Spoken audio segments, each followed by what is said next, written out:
الأمر الثاني الذي يحرص عليه المسلم قبل قدوم هذا الشهر النية، وهي التي تسمونها نية العزم. يعزم على الصيام، يعزم على القيام، يعزم على الطاعة. فإن من عزم على شيء استفاد فائدتين: الأولى أن الله عز وجل يأجره أجر العامل إذا عذر. انظر القيد: إذا عذر. في الصحيح أن النبي صلى الله عليه وسلم قال: إن العبد إذا مرض أو سافر كتب له أجر ما عمله صحيحا مقيما.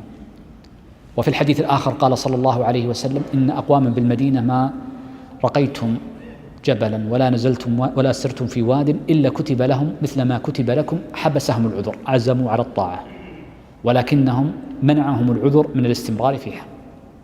إذن هذا قضية العزم. احرص على العزم، فإن العزم تؤجر على النية، وهذه من رحمة الله بهذه الأمة، يؤجرون على نياتهم ما لا يؤجرون على أعمالهم. روي فيه خبر: نية المؤمن، لكن لا يثبت، نية المؤمن أفضل من عمله.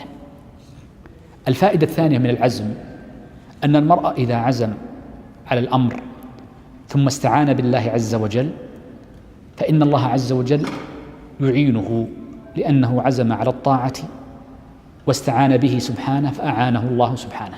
أما من يقدم على الأمر من غير عزم سابق فإنه قد يكون عزمه دون غيره.